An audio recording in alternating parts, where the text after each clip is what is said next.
Hi guys, मैं हूं आकाश और आज हम जानने वाले हैं कि आखिर सर्दियों में हमें हमारी गाड़ी के पेट्रोल टैंक को कभी भी फुल क्यों नहीं कराना चाहिए। और आज आप अपने ही सोप के बारे में कुछ ऐसा जानने वाले हैं जिससे सुन आपके होश भी जरूर उड़ जाएंगे। साथ ही साथ क्या आपको पता है कि अगर आपके पास भी एक कैंडल मौजूद है तो आप अपने आप में करोड़पति हैं। कैसे खुलेंगे आज सारे ही राज। तो गाइस आज की वीडियो होने वाली है काफी ज्यादा इंटरेस्टिंग। तो इस वीडियो पर अभी एक लाइक और शेयर जरूर कीजिएगा। गाइस जहां एक तरफ पूरी ही दुनिया का यूथ फास्ट फूड खाने के लिए एक तरीके से उतावला सा ही रहता है, तो वहीं क्या आपको पता है कि जापानीज यूथ प्रेजेंट डेट में फास्ट फूड के नाम पर कांपता है, क्योंकि जापानीज हो गए हैं काफी ज्यादा नॉटी, क्योंकि वो बना रहे हैं fast food by using human potty. असल में आप जानकर दंग रह जाएंगे, लेकिन जापान में फूड रिसोर्सेज बहुत तेजी के साथ गिरते हुए चले जा रहे हैं, जिसके चलते हुए वहां के कुछ स्टार्टअप्स और जापानीज गवर्नमेंट ने मिलकर एक ऐसे नए इनिशिएटिव को लॉन्च किया है जिसमें वो ह्यूमन पॉटी से बेसिक एलिमेंट्स जैसे कि प्रोटीन, कार्बोहाइड्रेट और फैट को एक्सट्रैक्ट करके उनकी हेल्प से पूरे तरीके से फास्ट फूड आइटम्स को बनाते हैं। अब इंटरेस्टिंग बात यह है दोस्तों कि प्रेजेंट डेट में जापान में ह्यूमन पॉटी से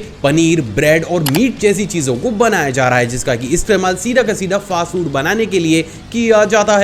उससे भी ज्यादा अजीब बात यह है दोस्तों कि जापानीज गवर्नमेंट का यह मानना है कि क्योंकि ये एक्सपेरिमेंट उनके लिए काफी ज्यादा कारगर रहा है, तो मे बी आगे आने वाले समय में वो विदेशों से कुछ और नहीं बल्कि इंसानी पॉटी को ही इंपोर्ट करेंगे। जो चीज सुनने में काफी ज्यादा घिनौनी तो जरूर है, लेकिन टेक्निकल बेसिस पर ये इनिशिएटिव अपने आप में यूनिक जरूर है। गाइस अब जो मैं बोलने वाला हूं उसको जरा गौर से सुनिएगा। बेसिकली जब भी आप किसी भी सोप को मार्केट से परचेज करते हैं तो उसके ऊपर देखिएगा इंग्लिश में एक वर्ड छपा होता है TFM। बेसिकली TFM वो चीज होती है जिसको पढ़ने के बाद आपको ये पता चलता है कि इस साबुन को आपकी बॉडी को चमकाने के लिए बनाया गया है या फिर डॉग्स को नहलाने के लिए। ये तो लेटेस्ट न्यूज़ है। असल में गाइस TFM का मतलब होता है टोटल फैटी मैटर। अब किसी भी साबुन में TFM जितना ज्यादा होता है वो साबुन उतनी ही अच्छी क्वालिटी का होता है। तो फिर आखिर TFM होना ही कितना चाहिए? असल में जिस साबुन में मिनिमम 76% TFM होता है वो ग्रेड 1 का होता है, मिनिमम 70% होने के केसेस में वो ग्रेड 2 का होता है, जबकि मिनिमम 60% में वो ग्रेड 3 का होता है। और 60% से भी कम वाले सोप को या तो यूजुअली लॉन्ड्री में इस्तेमाल किया जाता है या फिर एनिमल्स को नहलाने में।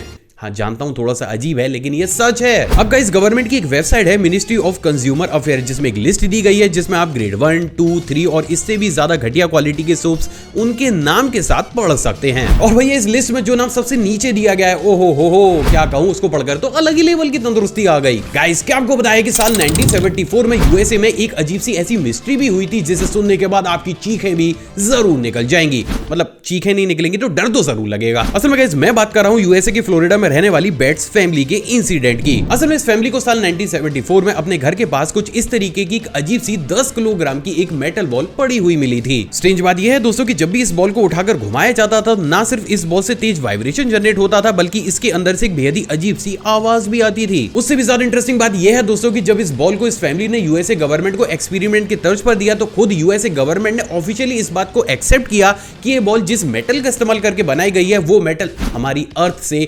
बिलोंग तक नहीं करता। और तभी से ही ये न्यूज एक नेशनल न्यूज बनी। अब जरा दिल को थाम के सुनिएगा, क्योंकि इसके बाद यूएसए गवर्नमेंट ने लोगों के सामने ये बताया कि जब उन्होंने इस बॉल के ऊपर रिसर्च करना शुरू किया तो अचानक से एक दिन ये बॉल गायब हो गई।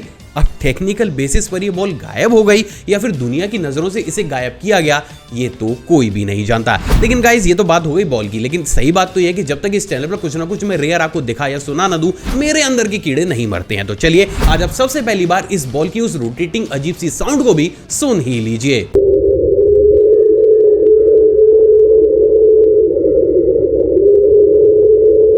तो गाइस इन्हीं तरीके के और ज्यादा रेयर फैक्ट्स देखने के लिए आप इस चैनल को सब्सक्राइब करो, उस बेल आइकन को प्रेस जरूर कीजिएगा, क्योंकि आपका सपोर्ट ही हमारे लिए सब कुछ है। गाइस इंडिया में ऑलमोस्ट हर एक घर की बुआ जी का एक पेटेंट काम होता है और वो होता है अच्छे खासे चल रहे घर में आग लगा देना। लेकिन क्या आपको पता है कि फ्रांस के केस में यही बुआ जी वाला काम उनकी फसलों के लिए वहां की गवर्नमेंट करती है।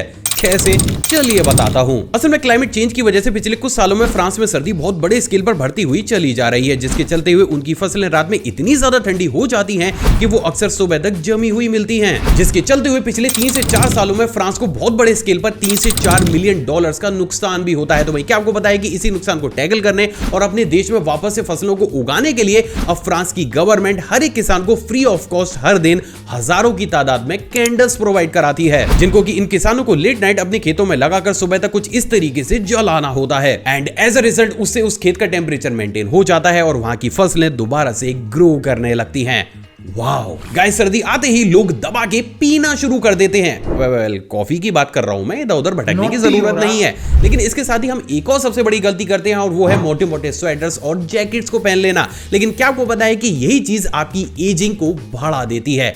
इन शॉर्ट, आप जल्दी बुढ़े हो जाते हैं। असल में गाइस, बहुत सी स्टडी से बात पूरी तरीके से साफ हो चुकी है कि जो भी इंसान एक्सट्रीम गर्म या एक्सट्रीम ठंड के वेदर में अपनी बॉडी को ज्यादा एक्सपोज नहीं करता है, उस इंसान की ना सिर्फ एजिंग काफी ज्यादा जल्दी होती है, बल्कि अक्सर वो बहुत बड़े स्केल पर बीमार भी रहता है। अब ऐसा क्यों होता है, चलिए वो भी बताता हूं। असल में गाइस, जब भी हम हमारी बॉडी को ज्यादा सर्दी या फिर ज्यादा गर्मी में एक्सपोज करते हैं तो हमारी बॉडी उसी हिसाब से अपने अंदर एंटीबॉडीज को बनाना शुरू कर देती है, जिनका की मेन काम ना सिर्फ हमारी इम्यून सिस्टम को काफी ज्यादा स्ट्रॉन्ग बनाना होता है, बल्कि एक तरीके से वो हमारी एजिंग को भी थाम कर रखती है। लेकिन इससे उलट अगर आप ज्यादा तेज गर्मी में परमानेंट एसी में रहते हैं या फिर ज्यादा सर्दी के मौसम में बहुत मोटे मोटे जैकेट्स या फिर स्वेटर को पहनकर बाहर निकल जाते हैं, तो इन दोनों ही केसेस में हमारी बॉडी प्रॉपर तरीके से उन एंटीबॉडीज को नहीं बना पाती है। एंड एज अ रिजल्ट हम बीमार भी ज्यादा रहते हैं और हम हमारी उम्र से ज्यादा बुढ़े भी लगने लगते हैं। लेकिन हाँ, इसका मतलब ये नहीं है कि आप सर्दी में कपड़े पहनकर ही ना निकलें। एक लिमिट तक कपड़े पहने जितनी एक्चुअल में जरूरत हो। और हाँ, ये फैक्ट यंग एज वाले लोगों के लिए, जो 40-45 साल वाले लोग हैं, अंकल जी आप तो इस काम को ना ही करें। गाइस, क्या आपको पता है कि अगर आप सिर्फ एक ही कैंडल को जलाते हैं तो यकीन मानिए आप अपने आप में अरबपति हैं। कैसे, चलिए बताता हूं। असल में साल 2011 में यूनिवर्सिटी ऑफ सेंट एंड्रयूज के केमिस्ट्री के प्रोफेसर ने एक्सपेरिमेंट करके ये बात क्लियर की कि जब भी एक कैंडल को जलाया जाता है तो उसकी फ्लेम में हर सेकंड 1.5 मिलियन डायमंड्स के नैनो पार्टिकल्स बनते हैं, जो जलकर तुरंत ही खत्म भी हो जाते हैं। जिसके बाद साल 2011 से ही इस टेक्नोलॉजी के ऊपर काम चल रहा है कि कैसे भी वो इस फ्लेम में मौजूद उन नैनो पार्टिकल्स को कलेक्ट करके कैसे एक बड़े डायमंड पार्टिकल में कन्वर्ट किया जा सकता है, जिसके बाद प्योर करके उसी डायमंड को आप इंटरनेशनल मार्केट में करोड़ों रुपए में बेच सकते हैं। हालांकि साल 2011 से 2023 आ गई, पर ये टेक्नोलॉजी तो बन ना पाई। लेकिन जैसे ही बनेगी फॉर श्योर मैं आपको तुरंत बताऊंगा, जब तक सारी मोमबत्तियों को छिपा कर रख दो। गाइस, क्या आपको पता है कि अपना चीता बोर्ड बीसीसीआई लेकर आ चुका है एक ऐसा आईपीएल की तरह टूर्नामेंट जिसमें कोई इंटरनेशनल प्लेयर्स नहीं बल्कि हमारे और आपकी तरह ही मोहल्ला क्रिकेटर्स खेलेंगे। असल में इस टूर्नामेंट का नाम है इंडियन स्ट्रीट प्रीमियर लीग और आप जैसे इसके नाम से समझ सकते हैं कि ये लीग आप लोगों के लिए ही बनाकर तैयार किया गया है, जिसमें आप अपने टैलेंट को बड़े बड़े लोगों के सामने शोकेस कर सकते हैं। बेसिकली ये टूर्नामेंट 2 मार्च साल 2024 से स्टार्ट होने वाला है और इसमें 10-10 ओवर के मैचेस होंगे। अब इंटरेस्टिंग बात यह है दोस्तों कि इस टूर्नामेंट में भी आईपीएल की तरह ही अलग अलग फ्रेंचाइजी वाली टीम अलग अलग प्लेयर्स को बोली लगाकर खरीदेंगी, जिसकी सारी ही डिटेल्स और रजिस्ट्रेशन का प्रोसेस आपको इसकी ऑफिशियल वेबसाइट पर भी देखने को मिल जाएगा। तो गाइस, देर किस बात की, लाखों रुपए इंतजार कर रहे हैं अपना। चल। गाइस, आज जब भी हम किसी भी एआई रोबोट को देखते हैं तो हमारे दिल, गुर्दे और फेफड़े से सिर्फ एक ही चीज निकलती है कि भैया क्या जबर चीज बनाए हो। लेकिन क्या आपको पता है कि ये टेक्नोलॉजी तो साल 1920 में ऑलरेडी बनाकर तैयार की जा चुकी थी। असल में गाइस, बहुत ही कम लोगों को ये मालूम होगा, लेकिन साल 1920 में जर्मनी में काइसर नाम के एक ऐसे semi artificial intelligence less robot को भी बनाकर तैयार किया गया था, जो कि आपकी वॉइस कमांड के थ्रू इधर उधर घूमने के साथ साथ आपको देखकर ग्रीट भी कर सकता था। सिर्फ इतना ही नहीं, बल्कि अगर इसके सिस्टम में किसी पर्टिकुलर इंसान की इमेज को डाल दिया जाए तो वो उस इंसान को देखते ही उसे तुरंत रोक भी सकता था, साथ ही साथ आपको वार्न भी कर सकता था। लेकिन क्योंकि उस समय लोगों को ये टेक्नोलॉजी कुछ ज्यादा ही अजीब और यूजलेस लगी, तो आगे चलकर इसे ठंडे बस्ते में डाल दिया गया। लेकिन नो डाउट अगर उस समय से लेकर आज तक इसी टेक्नोलॉजी को कैरी करके आगे हम बढ़ते हुए चले आते तो आज की डेट में हमारी एआई टेक्नोलॉजी लगभग 10 गुना ज्यादा अच्छे लेवल पर डेवलप हो चुकी होती। सच में गाइस, क्या आपको बताया कि आगे आने वाले समय में भारत में मौजूद सभी वेजिटेबल और फ्रूट्स के दाम काफी ज्यादा कम होने वाले हैं। अब आखिर महंगाई के जमाने में चमत्कार कैसे होगा, चलिए वो भी बताता हूँ। असल में प्रेजेंट डेट में इंडिया में फल और सब्जियों को खेत से मार्केट में लाते समय ही उनका रेट 40% सड़कर खत्म हो जाता है, जिसके चलते हुए मार्केट तक आने तक ही उनकी क्वांटिटी काफी ज्यादा कम हो जाती है और उनके प्राइस अपने आप में थोड़े से बढ़ जाते हैं। तो वहीं क्या आपको पता है कि अब इसी चीज को टैकल करने के लिए प्रेजेंट डेट में बेंगलुरु की एक स्टार्टअप ने कुछ ऐसे पाउचेस को बनाकर तैयार किया है, जिनको की बेसिकली 12 प्लांट्स के एलिमेंट्स, पत्तियां, मसालों, मक्का और आलू के मिक्सचर से बनाकर तैयार किया गया है, जो कि ना सिर्फ इन फ्रूट्स और वेजिटेबल्स के बीच बैक्टीरिया और फंगस को रोकते हैं, बल्कि वो ऑलमोस्ट इन सभी फ्रूट्स और वेजिटेबल की लाइफ को लगभग 2 गुना तक बढ़ा देते हैं। अब अगर इन पाउचेस को काफी बड़ी क्वांटिटी में हर एक ट्रांसपोर्टेशन के साथ किसी भी ट्रक या फिर ट्रेन के अंदर डाल दिया जाए, तो वो स्ट्रेट 40% मटेरियल जो कि रास्ते में सड़कर ही खत्म हो जाता था, वो सीधा का सीधा बच जाएगा और हमें फ्रूट्स और वेजिटेबल्स मार्केट में काफी कम दाम पर देखने को मिलेंगे। अब क्योंकि इन पाउचेस की अपने आप में ही कीमत 2 से 3 पैसे के आसपास होती है, तो ये चीज भी हमें ज्यादा इफेक्ट नहीं करेगी। सच में दमदार। गाइस, क्या आपको पता है कि उत्तर प्रदेश की राजधानी लखनऊ में एक ऐसा कॉलेज भी मौजूद है जहां के चेयरमैन कोई इंसान नहीं बल्कि लॉर्ड हनुमान जी हैं। असल में इस कॉलेज का नाम सरदार भगत सिंह कॉलेज है, जहां के संस्थापकों ने हनुमान जी को ही इस कॉलेज का चेयरमैन बना रखा है, जिसके चलते हुए ना सिर्फ हनुमान जी के पास यहाँ पर एक पर्सनल उनका ऑफिस है, बल्कि वो टाइम टू टाइम कुछ इस तरीके से चेयर के ऊपर बैठकर अपने स्टाफ के साथ मीटिंग भी करते हैं। इंटरेस्टिंग बात यह है दोस्तों कि हनुमान जी पर इन सारी चीजों के होने के साथ साथ उनके पास उनकी एक पर्सनल नैनो कार भी मौजूद है, जिसमें वो हर ट्यूसडे और सैटरडे को कॉलेज से निकलकर प्रभु श्री राम के दर्शन करने जाते हैं। और इसीलिए ये कॉलेज पूरे भारत का इकलौता ऐसा कॉलेज है जहां पर बकायदा चेयरमैन की तर्ज पर न सिर्फ हनुमान जी को विराजमान किया गया है, बल्कि उन्हें ट्रीट भी ऐसे किया जाता है कि मानो वो हकीकत में वहां पर मौजूद हों। सच में दमदार। गाइस, नॉर्मली जब भी हम किसी भी खूबसूरत पक्षी या फिर बर्ड को देखते हैं तो हम तुरंत ही उन्हें पकड़कर किस करने लगते हैं, लेकिन खुदा ना खास्ता अगर ये किस करने का मन किसी दिन बर्ड्स को कर गया तो भैया लेने के देने बढ़ जाएंगे। कैसे, वो भी बताता हूं। असल में ऑस्ट्रेलिया में मैगपाई नाम की बर्ड बहुत बड़ी तादाद में पाई जाती है। अब इंटरेस्टिंग बात यह है दोस्तों कि ये बर्ड इतनी ज्यादा अच्छी होती है कि अक्सर लोग इसे पकड़कर किस किया करते थे। लेकिन आप ये जानकर दंग रह जाएंगे, लेकिन प्रेजेंट डेट में पता नहीं इन बर्ड्स के साथ ऐसा क्या हो गया है कि अब प्रेजेंट डेट में अगर किसी भी इंसान को देखती हैं तो ये उनके पास आकर उनकी आंखें ही फोड़ देती हैं। उससे भी ज्यादा डरा देने वाली बात यह है दोस्तों कि प्रेजेंट डेट में ऑस्ट्रेलिया के अंदर ये बर्ड हर दिन लगभग 50 से भी ज्यादा लोगों की आंखों को फोड़ रही हैं, जिसके चलते हुए लोगों के बीच अब इतनी ज्यादा दहशत बन चुकी है कि लोग अब अपने घर से बाहर तक निकलना बंद कर चुके हैं। हालांकि एग्जैक्टली इन बर्ड्स के साथ ऐसा क्या हुआ है, क्या किसी ने किया है, नेचुरल वे में ऐसा कुछ हुआ है, इसका खुलासा तो अभी तक कुछ भी नहीं हो पाया है। लेकिन हाँ, कहीं ना कहीं ये चीज लोगों के बीच अब दहशत का एक नया कारण तो बन ही चुकी है। गाइस, नॉर्मली एक बुक हमें भर भर कर ज्ञान देती है, लेकिन क्या आपको पता है कि इस दुनिया में एक ऐसी बुक भी मौजूद है जो कि हमें ज्ञान नहीं बल्कि मौत देती है।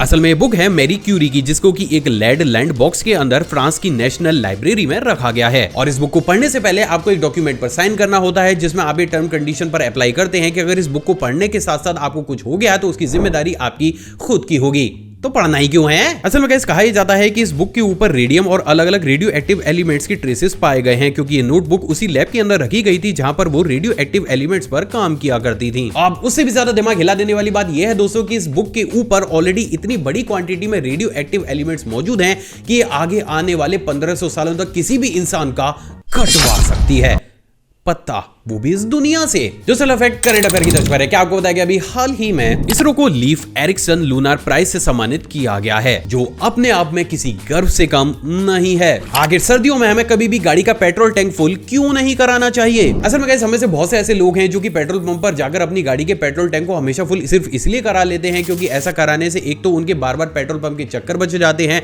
साथ ही साथ उनको ऐसा भी लगता है कि ऐसा करने से उनकी गाड़ी ज्यादा माइलेज देती है। लेकिन क्या आपको पता है कि ऐसा हमें कभी भी नहीं कराना चाहिए, स्पेशली सर्दियों में तो भूल कर भी नहीं।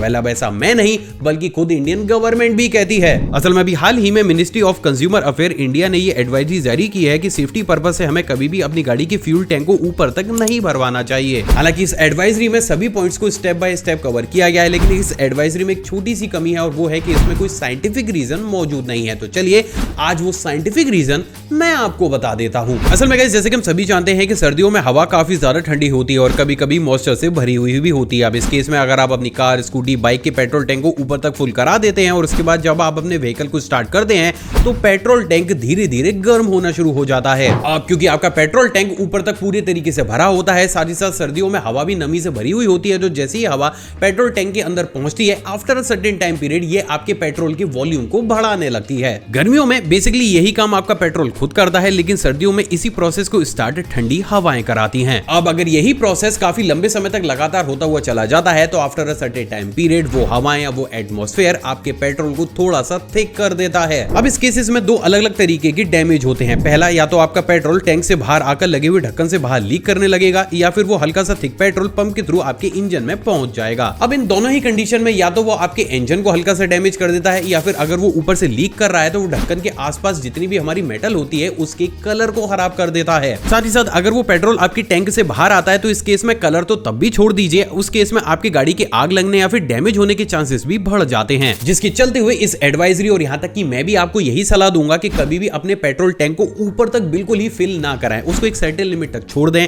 या फिर एटलीस्ट उसमें ऊपर से इतना स्पेस छोड़ें कि अगर गर्म हवा या ठंडी हवा या कुछ भी हो तो वो ना ही आपके पेट्रोल को बाहर निकाल पाए, ना ही उसको थिक कर पाए, और ना ही किसी भी केसेस में गर्म होने पर उसके वॉल्यूम को बढ़ा पाए। अगर ऊपर से थोड़ा सा स्पेस रहेगा, नो डाउट आपकी गाड़ी पूरे ही तरीके तरीके से सुरक्षित रहेगी। सो फाइनली अब आप ये भी जानते हैं कि आखिर क्यों स्पेशली सर्दियों में हमें कभी भी अपने पेट्रोल टैंक को ऊपर तक फिल नहीं कराना चाहिए। वैसे ये चीज डीजल के मामले में भी अप्लाई होती है, तो अगर कोई डीजल व्हीकल चलाता है तो वो भी ऊपर तक उसे फिल ना कराए। आई होप दोस्तों आज का एपिसोड आपको पसंद आया होगा और आपने ऑलरेडी इस वीडियो को लाइक कर दिया होगा। मुझसे इंटरेक्शन को बढ़ाना चाहते हैं, कोई शिकायत करना चाहते हैं तो नीचे कमेंट सेक्शन में कमेंट कीजिएगा, या फिर आप मुझे इंस्टाग्राम पर भी मैसेज कर सकते हैं और फॉलो भी कर सकते हैं, क्योंकि वहां भी मैं एक्सक्लूसिव शॉर्ट्स लेकर आता रहता हूं। एक और फ्रेश कमाल एपिसोड में आपसे फिर से दोबारा मुलाकात होगी दोस्तों। जय हिंद। और हाँ, जाने से पहले आप इन वीडियोस को भी चेकआउट जरूर कीजिएगा।